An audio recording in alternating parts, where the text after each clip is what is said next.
Hello welcome back to silent money. JC ആണ്, ജിതിൻ സാറാണ്. So മക്കളെ, എല്ലാ ആൾക്കാർക്കും സ്വാഗതം. സോ നമ്മുടെ ഓണം എക്സാം സ്റ്റാർട്ട് ചെയ്യാൻ പോകണല്ലോ. സോ ഓണം എക്സാമിനകത്ത് ഇമ്പോർട്ടൻ്റ് ആയിട്ട് പഠിക്കേണ്ട ചില ചാപ്റ്ററുകളുണ്ട്. അതിനകത്ത് ജോഗ്രഫി ഭാഗത്തുള്ള രണ്ടാമത്തെ ചാപ്റ്ററാണ് climatic regions and climatic change എന്ന് പറയുന്ന ചാപ്റ്റർ ഉണ്ട്. ആ ചാപ്റ്ററിലെ ഇമ്പോർട്ടൻ്റ് ആയിട്ടുള്ള ക്വസ്റ്റ്യൻസും അതിൻ്റെ ആൻസേഴ്സുമാണ് ഈ വീഡിയോയ്ക്കകത്ത് പറയാൻ പോകുന്നത്. ആദ്യം എനിക്ക് പറയാനുള്ള കാര്യം, ഇതുവരെ ഈ ചാനൽ സബ്സ്ക്രൈബ് ചെയ്യാത്ത മക്കളാണെങ്കിൽ നിർബന്ധമായിട്ട് എന്ത് ചെയ്യണം, ചാനൽ സബ്സ്ക്രൈബ് ചെയ്യണം. കാരണം നിങ്ങൾക്ക് ഏറ്റവും ഇമ്പോർട്ടൻ്റ് ആയിട്ട് കിട്ടേണ്ട ഒരുപാട് ഇൻഫർമേഷൻസ് ഈ ചാനലിനകത്ത് അവൈലബിൾ ആണ്. അത് കൃത്യസമയത്തേക്ക് നിങ്ങളിലേക്ക് എത്തണമെങ്കിൽ നിങ്ങൾ നിർബന്ധമായിട്ട് ചാനൽ എന്ത് ചെയ്യണം, സബ്സ്ക്രൈബ് ചെയ്യണം. സോ മക്കളെ, നമുക്ക് തുടങ്ങിയാലോ. നമുക്ക് ഇമ്പോർട്ടൻ്റ് ആയിട്ടുള്ള കാര്യങ്ങളൊക്കെ പറഞ്ഞു തുടങ്ങിയാലോ. യെസ്, അപ്പോൾ നമ്മൾ നോക്കുന്നു, നമ്മുടെ ചാപ്റ്ററിന്റെ പേരാണ് climatic regions and climatic change എന്ന് പറയുന്ന ചാപ്റ്ററാണ്. സോ മെയിൻ എക്സാമിന് വരെ ഒരുപാട് ചോദ്യങ്ങൾ ഈ ഒരു ചാപ്റ്ററിനകത്ത് എന്ത് ചെയ്യുന്നുണ്ട്, ചോദിക്കുന്നുണ്ട്. 8 കാലാവസ്ഥാ മേഖലകളെ കുറിച്ചാണ് പറയുന്നത്. ഇതിൽ ഏതൊക്കെയാണ് കാലാവസ്ഥാ മേഖല? Equatorial climatic region, monsoon climatic region, savanna climatic region, hot desert, Mediterranean climatic region, temperate grassland, taiga മേഖല, ടെൻഡ്ര മേഖല, ഇതൊക്കെ എന്ത് ചെയ്യുന്നുണ്ട്, പറയുന്നുണ്ട്. ഭൂമധ്യ രേഖ കാലാവസ്ഥാ മേഖല, മൺസൂൺ കാലാവസ്ഥാ മേഖല, സാവന കാലാവസ്ഥാ മേഖല, ഉഷ്ണ മരുഭൂമികളെ കുറിച്ച്, മെഡിറ്ററേനിയൻ ക്ലൈമാറ്റിക് റീജിയൻ, മിതോഷ്ണ പുൽമേടുകളെ കുറിച്ച്, ടൈഡ് ആൻഡ് ടൻഗ മേഖല. യെസ്, ഇതിനെ കുറിച്ചൊക്കെ പറയുന്നുണ്ട്. നമ്മൾ ജസ്റ്റ് ഇതിനെ കുറിച്ചൊക്കെ പഠിക്കാൻ വേണ്ടി അസ്ട്രേലിയയിലുള്ള മക്കളാണെങ്കിൽ അറിയാം, അവർക്കൊരു പാട്ട് എന്ത് ചെയ്തിട്ടുണ്ട്, പാടിക്കൊടുത്തിട്ടുണ്ട്. ഏതായിരുന്നു പാട്ട്? ഓർമ്മയുണ്ടോ? ഏതാ പാട്ട്? ആ ഭൂമധ്യ മൺസൂൺ സാവന്ന ഉഷ്ണമിതോഷ്ണ മെഡിറ്ററേനിയൻ ടൈഗ മേഖല ടൻഡ്ര മേഖല ആകെ പാടെ 8 ലോക കാലാവസ്ഥയെ 8 തിരിക്കാലോ, ലോക കാലാവസ്ഥയെ 8 തിരിക്കാലോ. ഭൂമധ്യ മൺസൂൺ സാവന്ന ഉഷ്ണമിതോഷ്ണ മെഡിറ്ററേനിയൻ ടൈഗ മേഖല ടൻഡ്ര മേഖല ആകെ പാടെ 8. മകളെ പഠിച്ചു വെച്ചോളൂ, ഇമ്പോർട്ടൻ്റ് ആയിട്ട് വരുന്ന ഒരു ഭാഗമാണ്. സോ മക്കളെ, ഇത് ഓരോ കാലാവസ്ഥ മേഖല: equatorial climatic region, monsoon climatic region, savanna climatic region, hot desert, Mediterranean climatic regions കാണാം, ടെമ്പറേറ്റ് ഗ്രാസ്ലാൻഡ് അല്ലെങ്കിൽ മിതോഷ്ണ പുൽമേടുകൾ കാണാം, ടൈഗ മേഖല ടൻഡ്ര മേഖല എല്ലാം കാണാം. മക്കളെ നോക്കിയോളൂ, ഇതിൽ നിന്ന് ചോദ്യങ്ങൾ എങ്ങനെയാണ് വരിക. ഞാൻ ഇതിൽ വരുന്ന ഏറ്റവും ഇമ്പോർട്ടൻ്റ് ചോദ്യം ഫസ്റ്റ് പറയട്ടെ. അതിലൊരു ചോദ്യമാണ് മാപ്പ്. മാപ്പിൽ നിന്ന് ഒരു 4 മാർക്കിനുള്ള ചോദ്യം ചോദിക്കും. ഞാൻ ഈ മാപ്പിൻ്റെ ഞാനിപ്പോൾ പറയുന്നില്ല. എന്താണെന്നറിയോ, മാപ്പിൻ്റെ നമുക്ക് സെപ്പറേറ്റ് ആയിട്ട് തന്നെ ഒരു വീഡിയോ നിങ്ങൾക്ക് എന്ത് ചെയ്യുന്നുണ്ട്, ഡീറ്റെയിൽ ആയിട്ട് തന്നെ പറയണം. ഒരു സെപ്പറേറ്റ് വീഡിയോ എന്ത് ചെയ്യും, വരും കേട്ടോ. അപ്പോൾ അത് നിങ്ങൾക്ക് ഉടനെ തന്നെ വരും, അത് കണ്ടുപിടിക്കുക. സോ നമുക്ക് ആദ്യം തന്നെ അല്ലാതെ ക്വസ്റ്റ്യൻ ചോദിക്കാം. മക്കളെ, കഴിഞ്ഞ മെയിൻ എക്സാമിനകത്ത് നിങ്ങൾ നോക്കണം, ഒരു 2 മാർക്സിന് ചോദിച്ചിട്ടുള്ള ഒരു ചോദ്യമുണ്ട്. ജസ്റ്റ് ഒന്ന് ഓർത്തിട്ടുള്ളൂ. അതായത് ഒരു റീസൺ, കാരണം ഇതാണ്. ഒരു ചോദ്യം നിങ്ങൾക്ക് അവിടെ കാണാൻ പറ്റും. അത് നോക്കിയുള്ളൂ. ഇമ്പോർട്ടൻ്റ് ആയി ചോദിച്ചു വരികയാണ്. The monsoon climatic region, ഓർത്ത് വെച്ചുള്ളത് അവിടെ വന്നിട്ടുണ്ട്. The monsoon climatic region, the diurnal range of temperature is low along the coastal area and high in the interior parts. അതായത് അവിടെ പറയുന്നുണ്ട്, മൺസൂൺ കാലാവസ്ഥാ മേഖലയ്ക്കകത്ത് ദൈനിക താപാന്തരം തീരപ്രദേശങ്ങളിൽ കുറവും ഉൾപ്രദേശങ്ങളിൽ കൂടുതലും ആയിരിക്കാനുള്ള റീസൺ എന്താണ്? അതിന്റെ റീസൺ ആണ് 2 മാർക്കിന് ചോദിച്ച ചോദ്യമാണ്. മകളെ, ഇതാ എല്ലാവരും നോക്കണം. ഇത് ഞാൻ ജസ്റ്റ് നിങ്ങൾക്ക് എന്ത് ചെയ്യാം, പഠിപ്പിച്ചു തരാം. മകൾ ശ്രദ്ധിക്കണേ. ഇതാ നിങ്ങൾക്ക് അവിടെ കാണാൻ പറ്റുന്ന 2 പോയിന്റ് അവിടെ കൊടുക്കുന്നുണ്ട്. ഒന്ന് എ എന്ന് പറയുന്ന പോയിന്റ്, ബി എന്ന് പറയുന്നതും. എ എന്ന് പറഞ്ഞ സ്ഥലം കോസ്റ്റൽ ഏരിയയോട് ചേർന്ന് കിടക്കുന്ന സ്ഥലമാണ്, അത് ഗോവയാണെന്ന് വിചാരിക്കുക. ബി എന്ന് പറയുന്നത് ഡൽഹിയാണ്. മകളെ, ഗോവ എന്ന് പറഞ്ഞാൽ അതൊരു കോസ്റ്റൽ ഏരിയ ആണ് അല്ലേ? നിങ്ങൾക്കറിയാലോ, ഇവിടെ കടലിനോട് ചേർന്ന് കിടക്കുന്ന സ്ഥലമാണ് ഇത് ഗോവ. ഇനി നിങ്ങൾ നോക്കി, ഡൽഹി എന്ന് പറഞ്ഞാൽ ഒരു ലാൻഡ് ലോക്ക്ഡ് ഏരിയ ആണ്, എല്ലാവർക്കും അറിയാം. ഈ നോക്കിയോ, ഗോവ എന്ന് പറഞ്ഞാൽ ഇവിടുത്തെ പ്രത്യേകത, ഇവിടെ ഒരു മോഡറേറ്റ് ക്ലൈമറ്റ് ആണ്, ഒരു മിതമായ കാലാവസ്ഥയാണ്. കാരണം ഓവർ ചൂടുണ്ടാവില്ല. അതായത് കാലാവസ്ഥയിൽ ഇതുപോലെ തന്നെ ഭയങ്കരമായിട്ടുള്ള വ്യതിയാനം ഉണ്ടാവില്ല. അതായത് ഓവർ ചൂടും ഉണ്ടാവില്ല, അതുപോലെ തന്നെ പെട്ടെന്ന് തന്നെ തണുപ്പിലേക്ക് പെട്ടെന്ന് പോവില്ല. എപ്പോഴും ഒരേപോലെ കാറ്റുകളൊക്കെ ഉള്ളത് കൊണ്ട് എപ്പോഴും ഒരു മോഡറേറ്റ് ക്ലൈമറ്റ് ആണ്, ഒരു മിതമായ കാലാവസ്ഥയാണ് ഉണ്ടാവുക. അപ്പോൾ അതുകൊണ്ട് തന്നെ ഈ ഡ്യൂറൽ റേഞ്ച് ഓഫ് ടെമ്പറേച്ചർ എന്ന് പറയുന്നത് എപ്പോഴും ഇവിടെ എന്തായിരിക്കും, കുറവായിരിക്കും. കാരണം ഇവിടെ ഇപ്പോൾ ഒരു എക്സാമ്പിൾ പറയുകയാണെങ്കിൽ ഇവിടുത്തെ ഒരു ഡ്യൂറൽ റേഞ്ച് ഓഫ് ടെമ്പറേച്ചർ ഒരു 6 ഡിഗ്രി ഒക്കെയാണ് എന്ത് ചെയ്യുക, ഉണ്ടാവുക. വ്യത്യാസം അത്രയും ഉണ്ടാവും. അതായത് കൂടിയ ടെമ്പറേച്ചർ എന്ന് അല്ലേ, നമുക്കറിയാം ഡ്യൂറൽ റേഞ്ച് ഓഫ് ടെമ്പറേച്ചർ എന്ന് പറഞ്ഞാൽ maximum temperature minus minimum temperature ആണ്. കൂടിയ താപനിലയിൽ നിന്നും കുറഞ്ഞ താപനില കുറയ്ക്കുമ്പോഴാണ് നമുക്ക് എന്ത് കിട്ടുക, ഡ്യൂറൽ റേഞ്ച് ഓഫ് ടെമ്പറേച്ചർ അല്ലെങ്കിൽ ദൈനിക താപമാനം കിട്ടുക. അങ്ങനെ നോക്കുമ്പോൾ ഇവിടെ നമുക്ക് 6 ഡിഗ്രി എന്ത് ചെയ്യുന്നുള്ളൂ, ഇതിന്റെ വ്യത്യാസം വരുന്നുള്ളൂ. എന്നാൽ ഡൽഹി പോലത്തെ സ്ഥലത്താണെങ്കിൽ, ഡൽഹി നിങ്ങൾക്കറിയാം ലാൻഡ് ലോക്ക്ഡ് ഏരിയ ആണ്. അപ്പോൾ ഇവിടെ ടെമ്പറേച്ചർ എന്ന് പറഞ്ഞാൽ ഭയങ്കരമായിരിക്കും, ചൂട് ഭയങ്കരമായിട്ടും കൂടും. അതേപോലെ തന്നെ ചൂട് കുറയുന്നതോ ഭയങ്കരമായിട്ട് കുറയുകയും ചെയ്യും. അപ്പോൾ ഇതിന്റെ ഡിഫറൻസ് വളരെ എന്തായിരിക്കും, കൂടുതലായിരിക്കും. അതായത് ഈ പറഞ്ഞ മാക്സിമം ടെമ്പറേച്ചറും മിനിമം ടെമ്പറേച്ചറും നമ്മളെ ഡിഫറൻസ് വളരെ കൂടുതലായിരിക്കും. അപ്പോൾ ഈ പറയുന്ന ഗോവയിൽ ഒരു 6 ഡിഗ്രി ആണെങ്കിൽ ഇവിടേക്ക് എത്തുമ്പോൾ അതൊരു 70 ഡിഗ്രി സെൽഷ്യസ് ആയിരിക്കും ഇവിടെ ഡൽഹിയിൽ. അപ്പോൾ ഓർത്ത് വെച്ചോ, എന്തുകൊണ്ട് ഇവിടെ ഗോവയിൽ കുറയുന്നു എന്ന് വെച്ചാൽ, ഗോവ എങ്ങനെയുള്ള റീജിയൻ ആണ്, കോസ്റ്റൽ ഏരിയ ആയതുകൊണ്ടാണ്. അവിടെ എപ്പോഴും മോഡറേറ്റ് ക്ലൈമറ്റ് ആയതുകൊണ്ടാണ്. എന്നാൽ ഈ ഡൽഹി എന്ന് പറഞ്ഞാൽ അതൊരു ലാൻഡ് ലോക്ക്ഡ് ഏരിയ പോലുള്ള സ്ഥലം ആയതുകൊണ്ടാണ് അവിടെ നീങ്ങുന്നത് കൂടാനുള്ള റീസൺ. മക്കളെ, ഈ പോയിന്റ് നിങ്ങൾക്ക് മനസ്സിലാക്കിയിട്ടുണ്ടല്ലോ. നോക്കിയുള്ളൂ, ഇവിടെ ഉത്തരം തന്നെ അവിടെ കാണാൻ പറ്റും കണ്ടോ.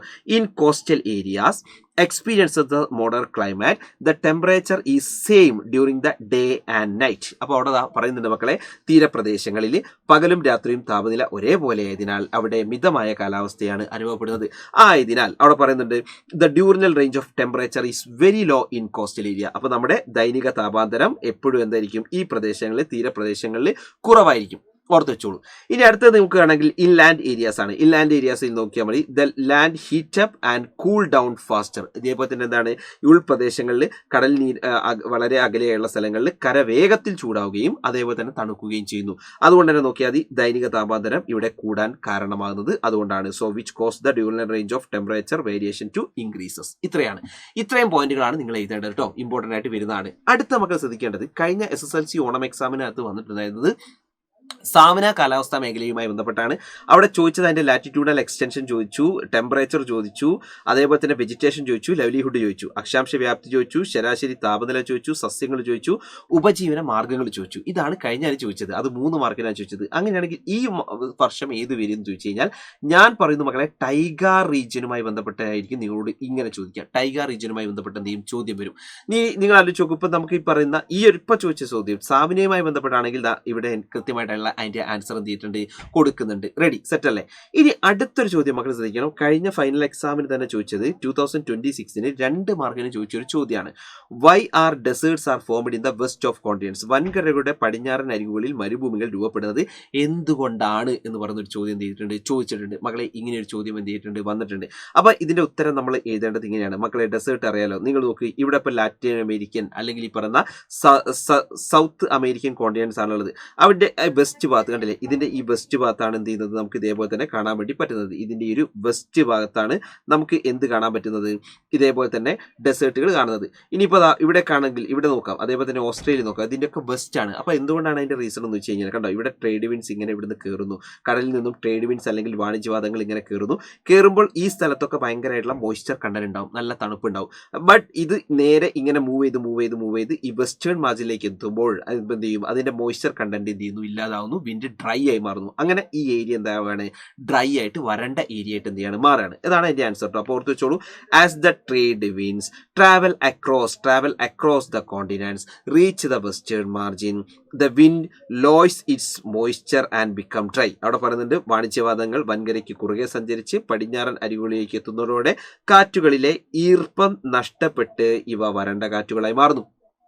അതിനാൽ അവിടെ പറയുന്നുണ്ട്, therefore western margin of continents remains dry throughout the year. അതുകൊണ്ട് തന്നെ ഈ പറഞ്ഞ വൻകരകളുടെ പടിഞ്ഞാറൻ ഭാഗങ്ങൾ വർഷം മുഴുവൻ വരണ്ടതായിട്ട് എന്ത് ചെയ്യുന്നു, കാണപ്പെടുന്നു.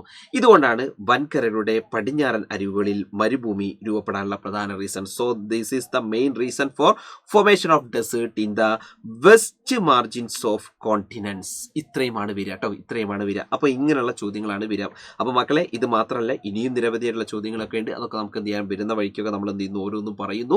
സോ മക്കളോട് പറയാനുള്ളത്, അടിപൊളിയായിട്ട് ഉഷാറായിട്ട് എന്ത് ചെയ്യണം, പഠിച്ചു തുടങ്ങണം മക്കളെ. കാരണം നിങ്ങളെ ഈ ഒരു വർഷത്തിൽ നിങ്ങൾക്കറിയാം, നിങ്ങളുടെ പാരൻസ് അതുപോലെ തന്നെ ടീച്ചേഴ്സ് എല്ലാ ആൾക്കാരും ഭയങ്കരമായിട്ട് എക്സ്പെക്ട് ചെയ്യുന്ന ഒരു എക്സാമിനേഷനാണ് actually Onam exam. So Onam exam maximum എന്ത് ചെയ്യുക, മാക്സിമം നന്നായിട്ട് തന്നെ പഠിക്കുക. നിങ്ങൾ ആലോചിച്ച് നോക്കും, നിങ്ങൾക്ക് ഭയങ്കരമായിട്ട് നിങ്ങൾക്ക് ഒരു സ്ട്രെസ് ഫ്രീ ഇല്ലാതെ പഠിക്കാനൊക്കെ ആഗ്രഹമുള്ള മക്കളാണെങ്കിൽ മക്കളെ, അവർക്ക് വേണ്ടിയിട്ടാണ് സ്ഥലത്തിൻ്റെ അസ്ത്ര 3.0 ബാച്ച് എന്ത് ചെയ്തിട്ടുണ്ട്, സ്റ്റാർട്ട് ചെയ്യുകയാണ്. അസ്ത്ര 3.0 ബാച്ച് എന്ത് ചെയ്യാണ്, സ്റ്റാർട്ട് ചെയ്യുകയാണ്. മക്കളെ നിങ്ങൾക്കറിയാലോ, ഇതുവരെ 2 ബാച്ച് ഉണ്ടായിരുന്നു, അത് ഫിനിഷായി. സോ ഇനി അതുപോലെ തന്നെ കുറേ ആൾക്കാർ ഇതുപോലെ തന്നെ ആവശ്യപ്പെട്ടതിൻ്റെ ഭാഗമായിട്ടാണ് ഇത് ജോയിൻ ഇതുപോലെ തന്നെ ബാച്ച് പുതിയത് സ്റ്റാർട്ട് ചെയ്തിട്ടുള്ളത്. സോ ഞാൻ പറയുന്നത്, നിങ്ങളുടെ ഫ്രണ്ട്സിനോടൊക്കെ ചോദിച്ചു നോക്കുക, എന്നിട്ട് നിങ്ങൾ എന്ത് ചെയ്യുക, ജോയിൻ ചെയ്യുക. ക്ലാസ്സുകൾ എങ്ങനെയാണ്, നിങ്ങൾക്ക് എഫക്റ്റീവ് ആണോ എന്നൊക്കെ ചോദിച്ചു നോക്കുക. പുതിയ ആൾക്കാർക്കൊക്കെ ചേരുന്ന ആൾക്കാർക്കാണെങ്കിൽ നിങ്ങൾക്കൊക്കെ 3 പ്രധാനപ്പെട്ട പ്ലാനുകളിലൂടെയാണ് സൈല ഇതുപോലെ തന്നെ ഈ പറയുന്ന ബാച്ച് വന്നിട്ടുള്ളത്. ഒന്ന് ഇൻഫിനിറ്റി പ്രോ എന്ന് പറയുന്ന ബാച്ച് ഉണ്ട്, ഇൻഫിനിറ്റി എന്ന് പറയുന്ന ബാച്ച് ഉണ്ട്, ബേസ് പ്ലാൻ ഉണ്ട്.